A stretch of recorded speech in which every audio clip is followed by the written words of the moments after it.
Welcome to another episode at Tea Time at PhysioX. Today we have Griffin, functional health coach, Pilates instructor, and one of the first PhysioX clients actually. I remember you were there when we were just strictly online. You were there when we just had this small little office in Newton, and then you were still around when we have our Needham office. So very happy to have you here today.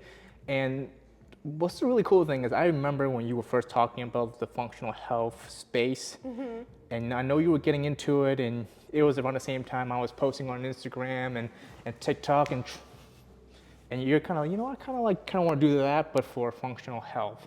Now, for those who don't know, like, what is functional health coach?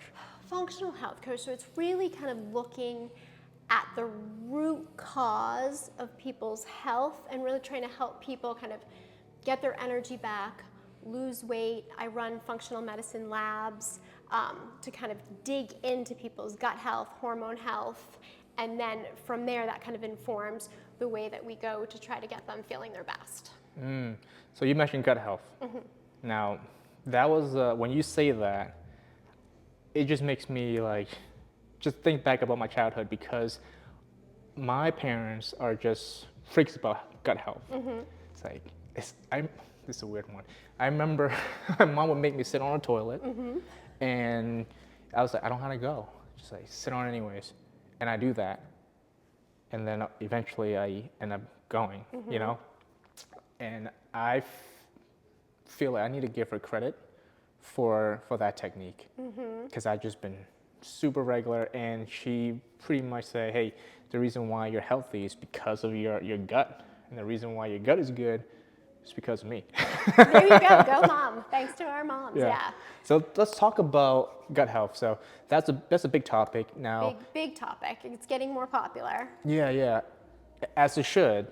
But how do you get into that? Was the gut health the way you got into functional health, or how do you get into the space? Yes, gut health for me was such a big deal. I can remember being a kid and not having the best gut health, not knowing why, and my mom dragged me to a whole bunch of doctors, and all they really said was that I had IBS. You could take these. And how old were you? Teenager, like in high school. Oh, okay, yeah. Long story short, I turned out I had a reaction to gluten. And when I took gluten out, but that took me until I was in my 30s to figure that out. Oh, wow. So it's a long journey. It's a long journey. So what did you do before you figured that out? Like, what was the plan? I would just have kind of episodes where I always said I had a stomach ache. I always had loose stools, stomach ache. I would sometimes say I felt like there was a little man inside my belly pushing out. And sometimes I would feel okay. Like, I was still a runner and I worked out and did all these healthy things, but then I'd have these episodes where I just couldn't because my stomach hurt so much. And all the answers and everybody I went to and I tried a lot always told me that I had IBS, and there wasn't a lot I could do about it. Diet didn't affect it. Diet didn't affect it? So it was just, that's what they said back then. Yeah, so was there like a pill, or it was just kind of like, this is what you got and this deal with it? Yeah, this is what you have. I think they had told me that I could take some muscle relaxers, which I never did. And that was it. Yeah, and that went on for... That went on for years. Yeah. I was okay, but it was like I'd have these episodes where I would look like I was 6 months pregnant because my gut was just so distended. Yeah, and at some point you decided, I'm going to take this in my own hands. Exactly. Yeah. And I started to do my own research and figure things out. And then I realized that when I didn't eat gluten, I felt a lot better. How did you find that out? Just experimenting, with different diets and stuff. Yeah, so you've gone through a couple of different type of diets. Did you come across that accidentally, or did you let's remove gluten and just see what happened? Back when I did that, I don't even think gluten was a common term, but Right. I took out kind of the white carbs, right? Which carbs are great for you, but back there was, all those different trends. And then I realized, wait a minute, I feel so much better. And then dug down into it and realized that it was like the wheat that was bothering me. And how far did you dive? Pretty far. It took me a while because there were some ups and downs, and I didn't quite realize that I just needed to completely stay away from it. And there's a lot of back and forth in people understanding like the gluten sensitivity and all of that, because I don't have celiac disease. So then a lot of people, it's now become more widely agreed upon, but then we're talking like 15 years ago, it wasn't as common, so people wouldn't quite understand that. Right. So where was the shift when you say, you know what, I actually want to become a functional health coach to help other people? So that was, I started to understand that, but I still hadn't really healed my gut. So I kind of removed some of that, and I started to feel a lot better. After I had my daughter, I had a lot of immune issues. I was sick constantly. I was really tired. Beyond what like the new mom tired. I had some autoimmune symptoms. I ended up in the hospital with pericarditis. Oh, wow.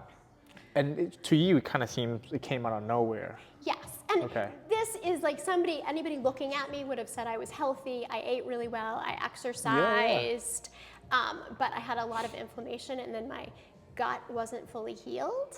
And so I had leaky gut syndrome, and all of that caused all of those issues. So kind of after that, I went down the whole functional medicine route, learned a ton about it for myself, and then I was like, oh my God, I don't want other people to have to go through what I did and have it take that long to get better.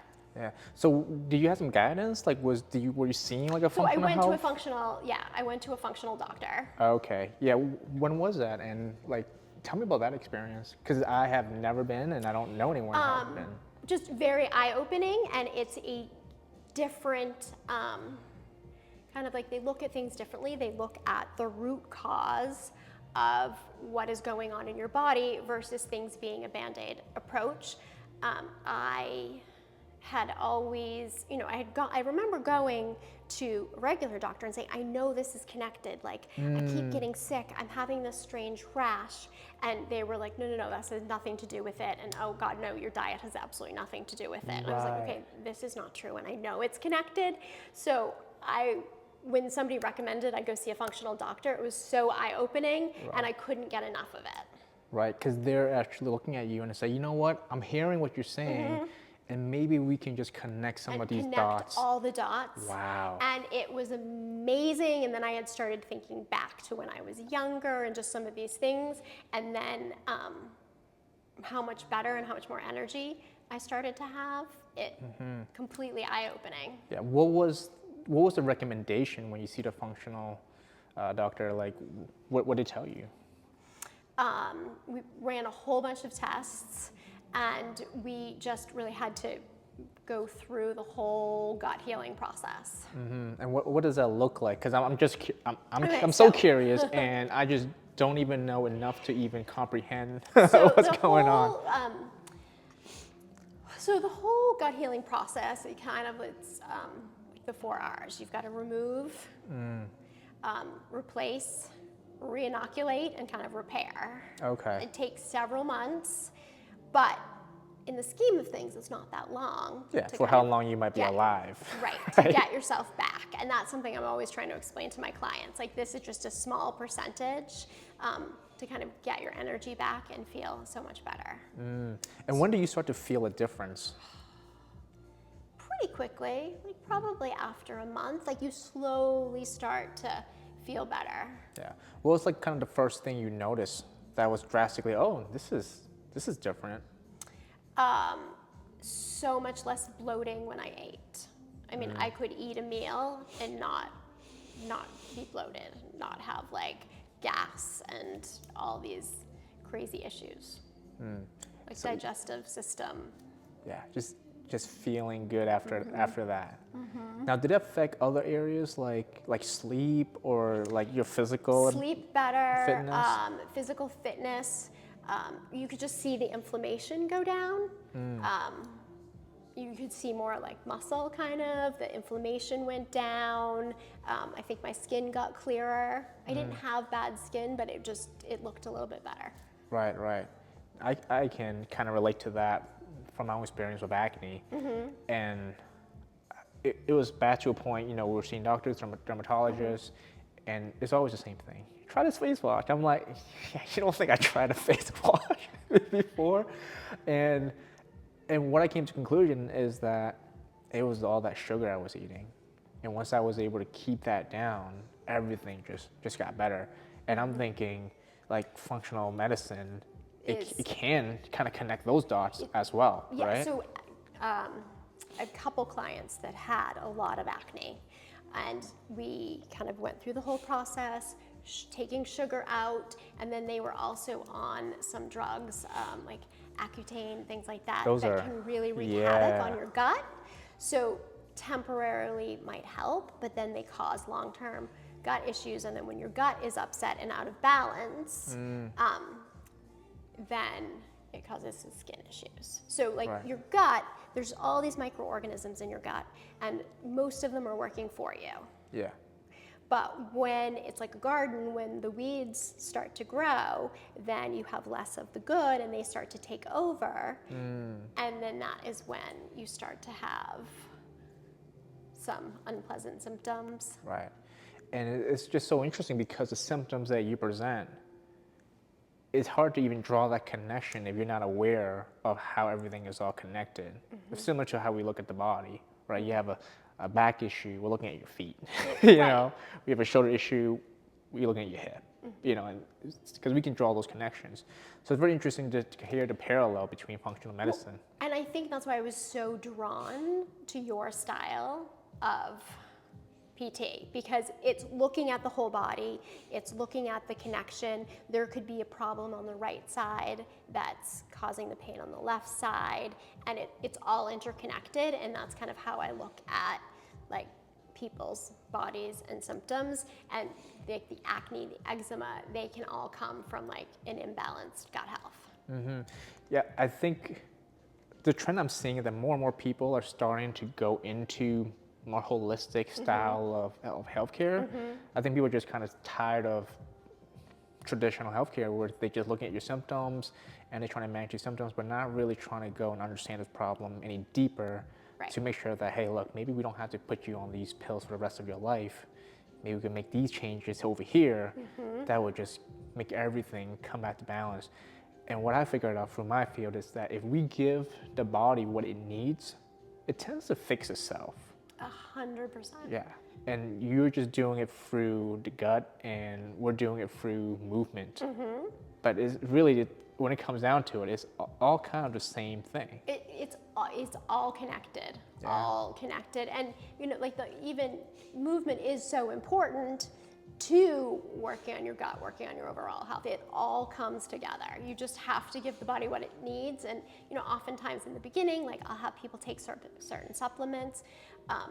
But it's really not meant to do that for a long period of time. It's until your body can rebalance and start absorbing those nutrients and creating them on their own. I love it. I parallel that to like foot arch, like support. It's good until we can get your foot to do what it's designed to do. It's like the supplements are good to feed your body what it needs until it has the capacity to produce what it needs, right? Did I get that? Yes, exactly. Perfect. All right, so what I want to know also is like, where does this whole gut issue come from? Like, what is the origin? Like, we don't just born with bad gut, I mean, some people do, right? Right. But a lot of normal people with normal genetics, they develop these gut issues. What have you found? Kind of, some of it is our modern day life, the processed foods, like you mentioned, the sugar we're eating, antibiotics. That's big. That's big. Chronic stress. Chronic stress. That is a huge one. And the stress-gut connection is a big circular reference. So the chronic stress, it's called like the gut-brain connection, gut-brain axis. And we're finding more and more like how big that connection is. So if you are chronically stressed, you're not going into that rest and digest parasympathetic nervous system state. And when you're not in that state, when you're not eating, your body isn't producing the digestive enzymes it needs, and kind of think stomach acid that it needs. And then when that's not producing that, some of the good microorganisms in our gut start to die off. So like simple things people can do, you need to like focus on your meals. Like so many of us eat on the fly. Like I used to be guilty of that, especially lunch. And you just, if you can take some time, like really smell your food, chew your food, pause and eat, and can get into that parasympathetic nervous system state, you're much better off. So what you're saying is the mood that you're in when you're eating food matters on how well you digest it. So if you're eating and you're like scrolling your phone and you're just like high stress, I need to get this meal down in like 10 minutes and then I gotta go do what I need to do. That's very different in the way the body processes the food than if you were just kind of and just kind of slowly eat your food. Is that what you're saying? Yes, you're not getting that signal, so your body's not going into that relaxed state where it can properly digest the food. And then when that, and you know, it's all going to happen to us sometimes, but when people are chronically getting into that and other reasons for chronic stress, then you're not sending the right message. So then when you are stressed, that can cause your microbiome to get out of balance. But then let's say somebody takes a lot of antibiotics or even just some antibiotics and your microbiome gets out of balance, then that can cause people to have like stress or anxious symptoms because the access goes both ways. Right. So you have bad gut health that can make you more stressed. And having more stress creates more havoc on your gut health, and then it just that's the cycle. The egg. Like who came first? In sometimes some people I think it might be the gut health, in some people I think it might be the chronic stress. Right. And it depends on how far down that road you go. Yeah, and in my opinion, I feel like there are multiple ways to enter the equation, right? You can handle it from the stress standpoint, you can handle it from the gut standpoint. And you just need something to go in there to break that cycle. You've got to break that cycle, and you really need to work on both. You need to, why we're kind of repairing your gut, so we've got to remove some of those, like the toxins, remove some of the stress, but you also have to remove some of the food. We usually have to start processed food, sugar, gluten, dairy has to come out for a little bit while because those are all the things that cause inflammation. Even if you don't necessarily have a problem with gluten or dairy, they do tend to cause inflammation. So we kind of remove those things while we're working on the stress, and then we go into kind of replacing some of the nutrients, some of the digestive enzymes. Yeah, I can really relate to the stress part with the stomach. Now, like I said, my stomach's pretty good, and I just remember the only time where I have stomach issues are in times of stress. And this is going back to like high school. I think I was just a lot more stressed in high school. I just didn't think I know how to manage my emotions. You know, who does? But in that age, right? But like before I needed to do like a class presentation or even just have to read out loud in class, and the anticipation of it would just make me, and I can just hear my stomach just growling. And that's when I get into bad bowels and things like that.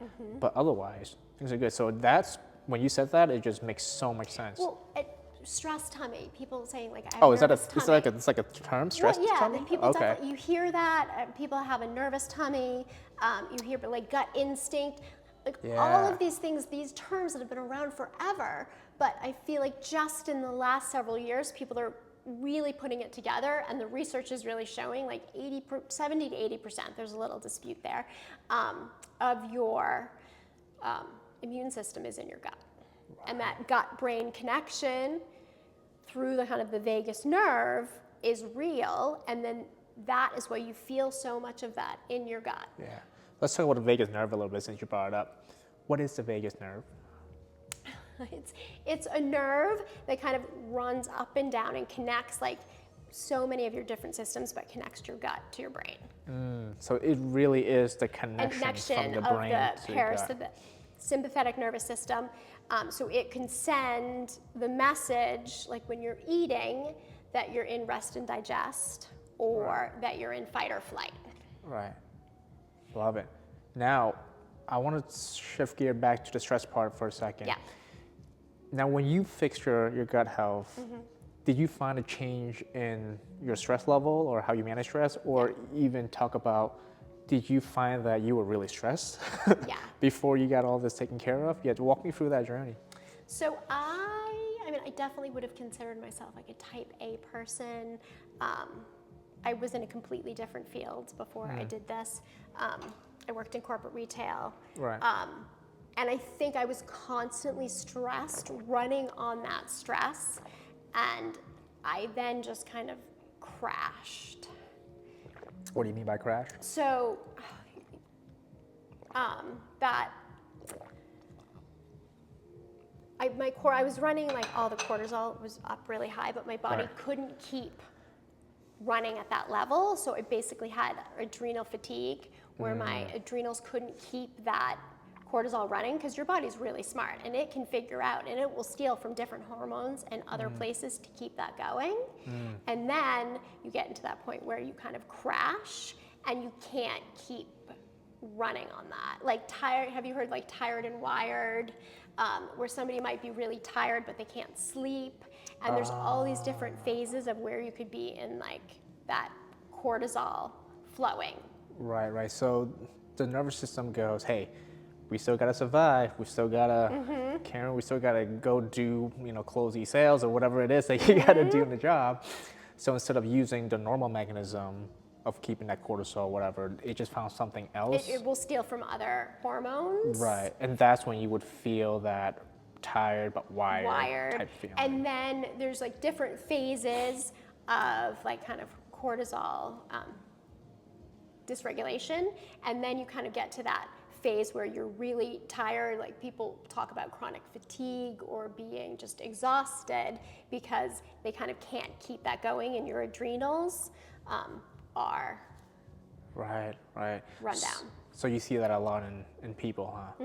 And yeah, so you can kind of we have like some functional tests that you can run to kind of see people's cortisol levels, but even just talking to people, you can usually figure out kind of where in that they are.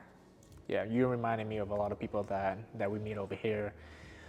Oh, I gotta bring my kids here. I come back, and then I gotta cook, and then I gotta do this, and I gotta do that. Oh, and then we got people visiting, and then it's just all of this, and we're trying to take care of this back issue at the same time, right? So interesting. So I definitely realized after the fact, like how chronically stressed I had been running for several years. And the signs were, like you mentioned, just tired, but why? What other signs were you kind of experiencing in that stage? Like definitely like racing heart sometimes, just that go feeling. Right. Maybe like that anxious feeling. Right. And when you corrected your gut, like you make drastic improvements with it, what happened after that, as far as the stress and the mental side? The stress went down. That anxiety, anxious feeling just kind of went down. I'm much better able to handle like different stressful situations without, not to say stress, a little bit of stress is still good for you, but without getting that overly anxious feeling. Right, without over kind of reacting to the situation, where you can kind of take yourself back and evaluate and kind of assess. Yeah, and I mean, you have to work on your gut health, but you do also have to work on stress management at the same time.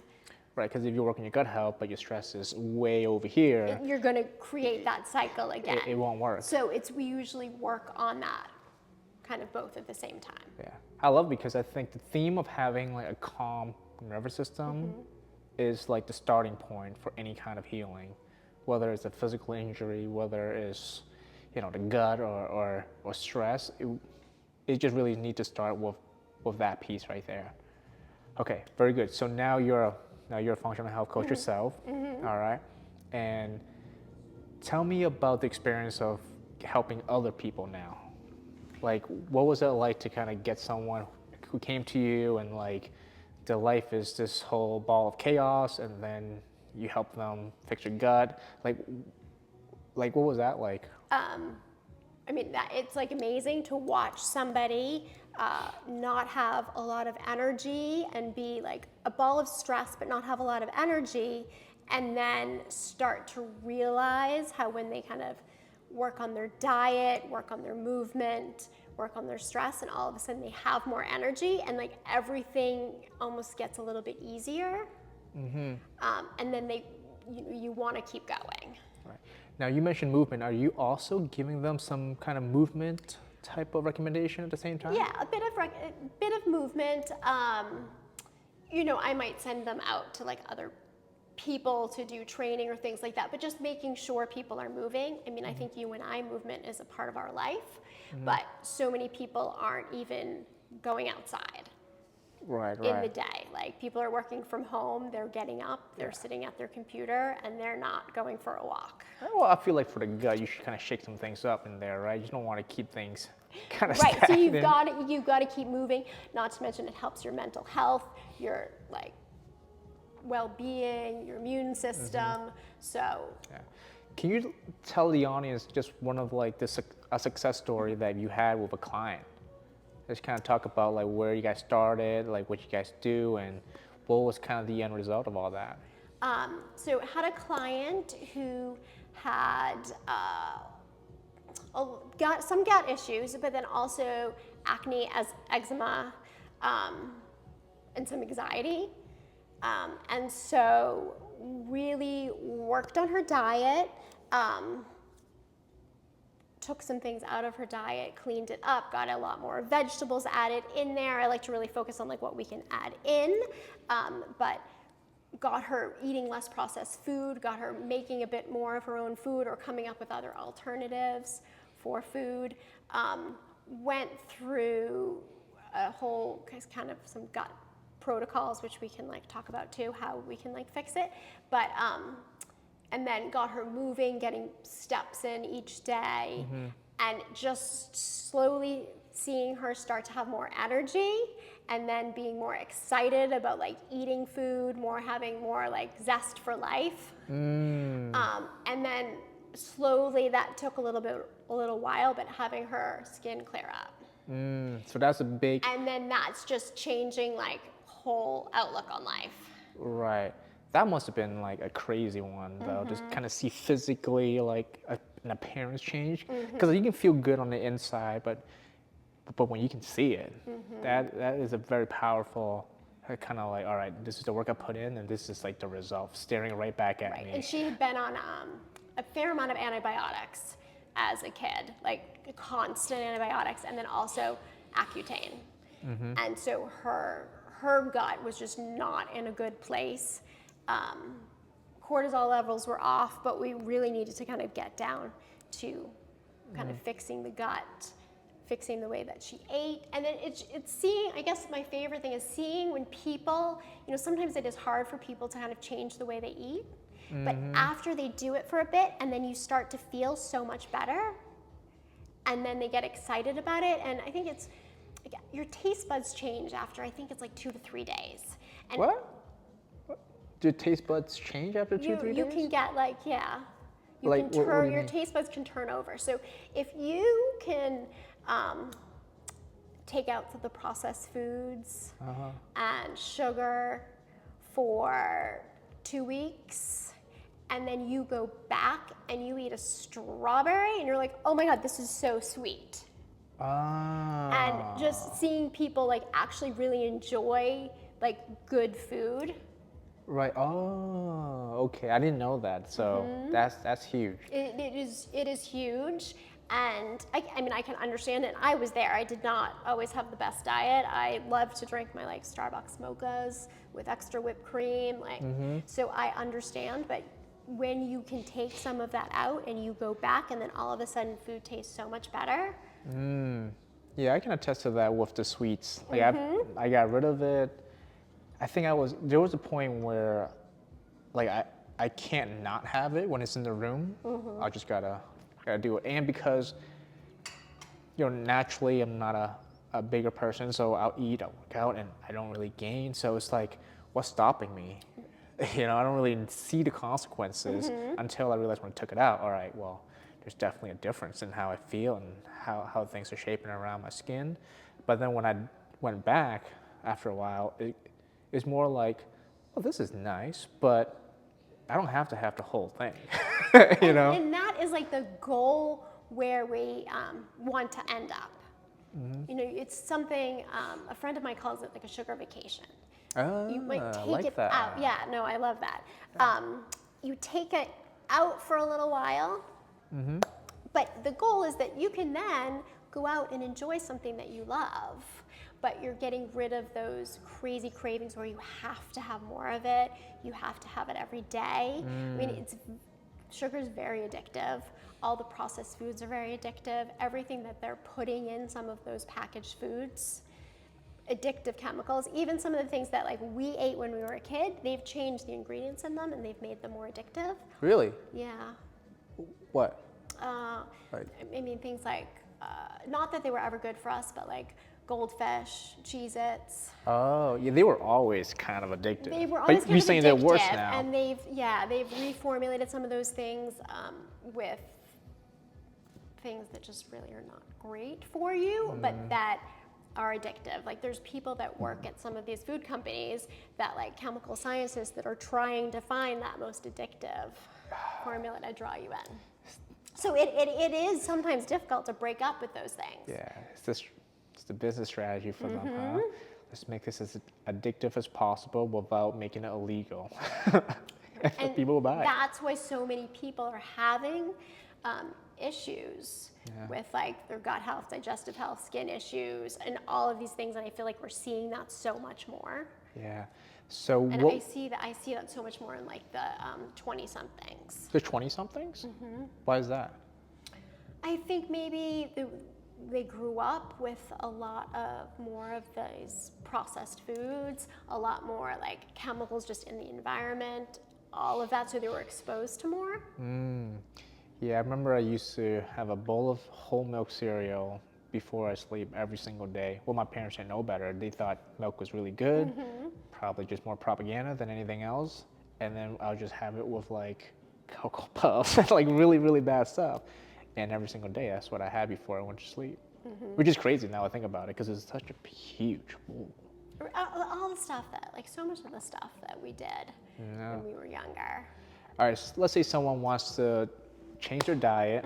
They want to get rid of processed food. They want to change all of that, but they're so busy because one of the things is convenience, right? Like Right. you just don't have time to cook yourself, you know, whatever. So what do you recommend for those people who's very busy and they need to make these changes? You've got to make, first of all, you've got to sometimes make that a priority. You have to make you a priority. And when you start making you a priority, some of that like busy hecticness, like you can find more time for things. Yes, people definitely busy, but a little bit of food prep. I am not like a huge food prep person, but like a little bit of prep when you have time can make like your lunches easier. And there are also now more like convenient foods that are more healthy. Oh yeah. Right, like you can go to Whole Foods, you can get an organic roast chicken. Right. Things like that can make things a bit easier without stopping at some other fast food places that are, Right. not going to be as healthy. Just being a little bit more present, I say, about where your time is going. I feel like most people just kind of spend a day and not really know where all that time went. I will walk through people that are busy. I don't know if I have time to food prep, and we will go through like their day and like, did you spend time scrolling on Instagram? And guilty as charged, but like we can find it doesn't always take like a long time to do a little bit of prep. If you have like it might, sometimes it's people on a Sunday, but sometimes people have a little extra time. Can you make yourself a soup for the week? Like, can you do this where you can have your lunches? Can you get up 15 minutes earlier so you can go for like a quick walk, get yourself outside? Just little changes and finding that little bit where you make yourself a priority, and then when people start to do that and have their energy back, then some of that it gets easier. Yeah, the momentum start to roll, To and roll. it just almost become like a habit at some point. Yeah, and you've got to make everything a habit. 2 to 3 weeks of doing something, and then it starts to become a habit. So we work on like little changes. Right. So I assume the first 2 to 3 weeks is crucial when you're working with a new client, especially. Yeah, It's a like lot. we got to nail these 2 to 3 weeks because that's going to set you up for who knows however long we're going to keep this up. And we layer things in. Like we start with simple things that you're going to do, and some of the simplest changes can really make you start feeling better. I love starting with simple. Same thing with what we do here when someone walks in with all these issues. It's like, we're just going to work on this breathing thing. It's going to sound stupid. Give it a try. And 9 times out of 10, they do it for a week to come back to like, yeah, a lot of the things just feeling better already. And then we kind of layer some more things on top of that. I'm sure you can kind of test to some of that. Yeah, start like I always try to start making sure people are hydrating enough. Oh, yeah.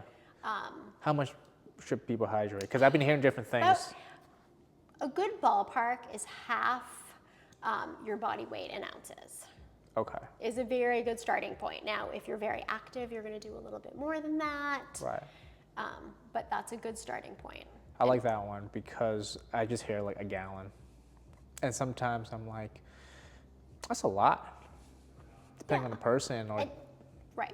how much you move in that day. If you're not doing anything, you might not need a gallon. Well, and let's not even get into like the electrolytes that you need. You can't just have all water, right? You got to have some electrolyte to balance that out.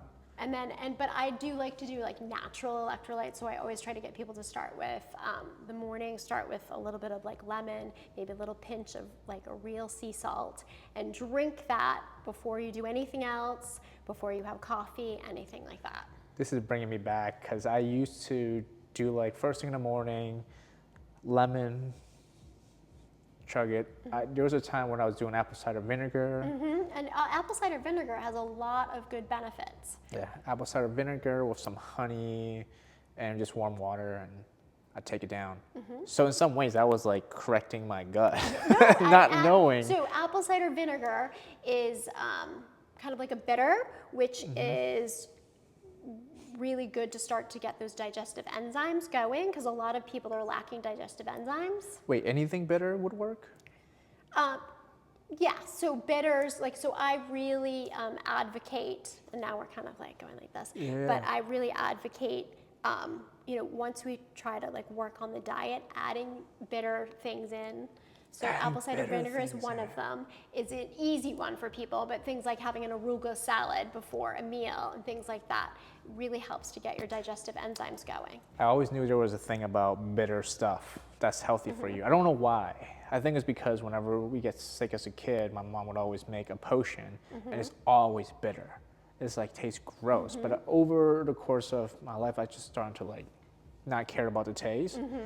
But I always feel good when I eat something bitter. It's like a strange thing. It's like, ooh, I kind of feel like I'm doing something good when I'm eating this arugula or whatever. Like when I taste a smoothie, I'm like, when it just got that little bit of bitterness with just a tiny bit of sweetness to it, I'm like, this is a better one than the other one I had, which was just very sugary.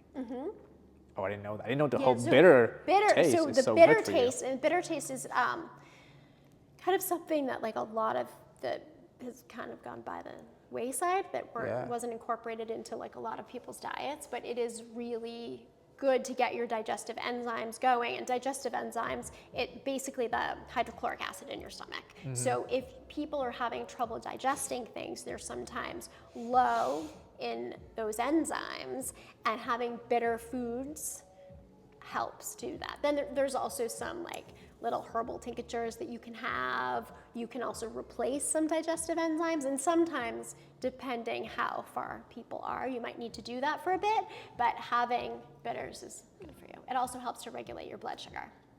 Bitters. Got it. Go for the bitters. Go for bitters. This is a selfish question. This is just more for me. Probiotics. Yes. What about them? Does it work? So probiotics can be helpful. But if you you've got to really look into your gut health. Like, so some people, if you have an overgrowth of bacteria or candida, and you take a probiotic, it could just kind of like help to bubble that up a little bit. What do you mean? Like make it worse? Or make you feel a bit bloated if you haven't kind of got rid of some of the bad microbes in there. So there needs to be some kind of balance. So there needs to be some sort of balance. Okay. So just necessarily taking a probiotic isn't going to kind of fix everything. They're very helpful in a lot of occasions. You want to also look at the different strains that you have and just really understand how you feel when you take that probiotic. So there's a lot more to probiotics. There's a lot more to probiotics. It's not like you take it, it's not like something like everyone should just take. It's not like a multivitamin type of deal. Right, and it's individualized. It's very individualized. It's individualized kind of on the strains that you have, so you want to know what's going on with your gut. And something that kind of once you stop taking it, then sometimes things can come back, so you want to make sure that you have everything in balance first. And then having like a lot of fermented food and things like that is a good probiotic for your gut. But it's one of those things that if people start eating a lot of sauerkraut or kimchi, sometimes then they can feel more bloated, and that's usually a sign that they have a little bit of yeast overgrowth or something going on with their gut. Another like light bulb moment. So you're saying if you eat a lot of kimchi or sauerkraut and you feel awful, it's almost going against you. Yeah, you could have, it's typically a sign that you have a little candida overgrowth or something like that, where it is those fermented foods are so good for you. So if your gut is in balance, then everybody should be eating a bit of that every day. Okay. With your meals. Right, so you're balanced, sauerkraut, kimchi, great, but if you're not in balance, eating those things can kind of just show you there's some more underlying issues going on that should be addressed. Right. Okay, no, I Yeah, love so that, because these are all foods that like, we, not that often, but often enough that I'm like, okay, I should pay attention to how I feel afterwards. Right, and I mean, we should be eating a little bit of fermented foods if we have a balanced gut, like every day, because that just helps to keep the balance and keep the probiotics in there. Because you want prebiotics, probiotics. Okay, now we're gonna run out of time when we talk about prebiotics and probiotics. I didn't even know about the other one. I heard about it, but yeah, I don't think we're gonna. Do you want to get into it real quick? Prebiotics is really just eating like an assortment of different foods, all sorts of colors, all of polyphenols, antioxidants, help feed your gut, and the more diversified your diet is, the more diversified your gut microbiome will be. Well, when I was thinking prebiotics, I'm thinking about like another supplement, because I know they sell that, but no. I mean, there have these things, supplements, and sometimes they can be useful, but ideally you really want to do that with food. Yeah, nothing really beats. Food is always my first choice. There are certain things that we definitely have to do with supplements, and I do in some gut healing use supplements to help things, but you really want to do that with food as much as you can. Love it. Eat some real food. Eat some real food. When someone goes see a functional health coach such as yourself, now do they do some kind of like how do we call it, like a profile, let's see where the cortisol is, like? So I'll run kind of functional medicine at-home lab tests. An organic acid test is really great. It shows where your gut is, if you have good bacteria, bad bacteria, not enough good bacteria. And how's that work? That one is actually super easy, and it's a urine test. So I try to start everybody with that. Oh, so everyone who comes through and becomes a client, they will get a urine test, so we can see, like, all right, objectively what's happening right now. And then you know where to focus on, because everybody is different. Right, so you're not guessing. Yeah, so you see these, you're like, all right, I think we should, and there's probably many different ways to come in. It's like, I think this is kind of the way we should kind of tackle this. And then, like, how often do you take that test again to see the progress? Probably like in 6 months. you would do something like that and see. Right. Because it just takes a while for It takes those a things to while really change. for all of that to change. Okay. Yeah. I love it. And in between those times, you're seeing people's just other facets of their Other life change. things are changing, and you're working on changing their diet, getting more nutrients in them. All right, there you have it. I love this talk. Gut health is, I feel like it's such a very important topic, and it had always been, but I don't think it really gotten the kind of the limelight that it deserves. So I'm glad you're out there sharing the story and helping other people kind of find a much shorter path to correcting a lot of these ailments or diseases that they have that could be figured out if they can take care of what's happening right here. Yes. So why don't we let people know where they can find you if they're looking for more information or looking to work with you? So on Instagram, you can find me at Karen Griffin Wellness. And then also on KarenGriffinWellness.com is my website. Love it. Get the website, you got an Instagram going. Here we go. All right, well, thank you so much. Thank you. It was fun. Sweet.